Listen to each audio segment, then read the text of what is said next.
Hello, welcome to the MMA Freak Fight of the Week. I'm Matt Salzer. So today we are going to be doing two reviews, Bellator 221 and UFC 234. So, Bellator 221, the main event was Patricio Ferreira, I think that's how it's pronounced, also known as Pitbull, going against Michael Chandler, and this was a champ versus champ fight. Ferreira was the featherweight champ, and Chandler was the lightweight champ.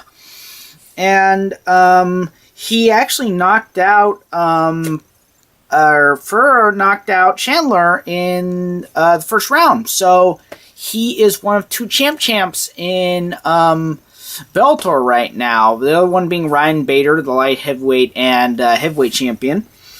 Then in the semifinals of the welterweight Grand Prix, you had Douglas Lima go up against Michael Venom Page and knock out Page. It was pretty impressive too, because Page was going in for, I think it was like an overhand right, and he went in and his all of his weight was on his front leg. Lima kicked it out of him and then knocked him out when he was on his knees. This had to be one of the more impressive ones knockouts I see. So he gets to face the winner of Neiman Gracie versus Rory McDonald. Then AJ McKee, continuing on his rise, defeated former featherweight champion Pat Curran. And then in a tad bit of controversy, Jack Swagger Hager faced German fighter TJ Jones. Jones is 1-1, so similar record to Swagger. But anyways, he got an arm triangle and then held on a little bit after the tap. So, tad bit of controversy there. It's I'm surprised I haven't heard that he hasn't gotten fined yet, but I guess maybe the fact that he didn't keep pulling it for a ridiculous amount of time might be. I mean, I'm kind of surprised because it was New York, and New York has suspended and fined guys for less, so I'm kind of surprised. But that was Bellator 221 going on at the same time as UFC 237. Then in the main event of UFC 237, you had Jessica Andrade slamming Thug Rose Namajunas. Rose was clearly ahead.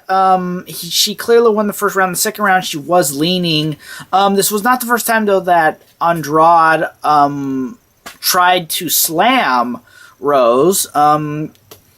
It was a little scary when it first happened to see that happen. At first you were thinking, oh, is she okay? Well, thankfully she was okay.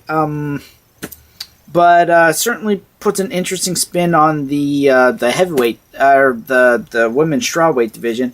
Then in the co-main event, Jared Cannonier faced Anderson Silva, and TKO'd him with kicks to the knee, which again was a little bit on the scary side, because Anderson Silva, he's no spring chicken, and he's gotten injuries before. I mean, he was out for like a year and a half because of that split leg that he got from Chris Weidman. So he was kind of walking out on his own feet afterwards, but this is one of those things where it's just like, Silva, why do you keep doing this? Which is kind of a foreshadowing of another fight later on.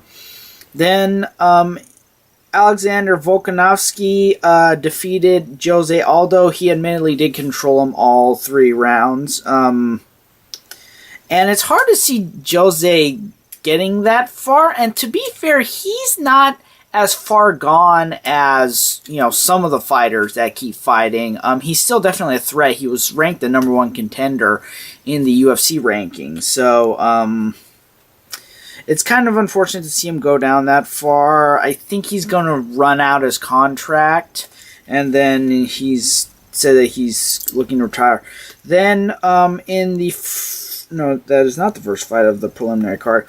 Then, I think he's from Argentina. Laureano Staropoli got a decision win against Thiago Alves. Alves, who has had better points in his career. So to see this is, well, the fact of the matter is he hit a ceiling in his career, and after that it was kind of like I wouldn't say he went on a full on downward spiral, but he's definitely seen better days. His days might be limited, definitely in the UFC. It's kind of a bummer to see him go that route. But so then, the first fight of the main card, you had Irene Aldana go out and pull a pretty nice arm bar on Beth Correa, and for the most part, Aldana was controlling the fight, but Aldana, that's just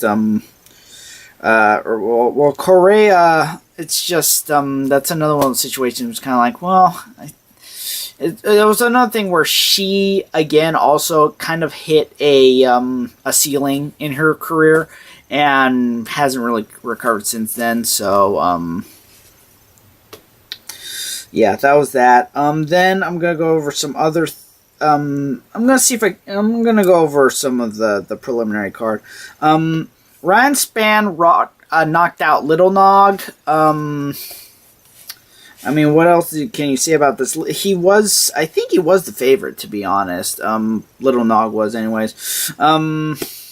I think he might be recovering relatively soon, joining his brother in retirement. But then the fight I'm definitely going to try to get to is Clay Guida. Controlled BJ Penn for 3 rounds and at times almost knocked him out. And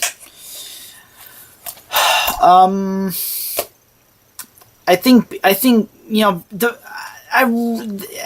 this last, this third run for BJ was a little ill-advised. I don't think he should be doing this. I really don't. He really needs to just retire and then call it quits. It's just because he's not accomplishing anything. He's just running his career into the ground. So, I mean, the game's changed. He's not the fighter that he used to be, and he's no longer. There's other fighters who are probably more so prodigies than he was in his prime. The game has changed. So to see him at this point in his career, it's kind of sad to a degree.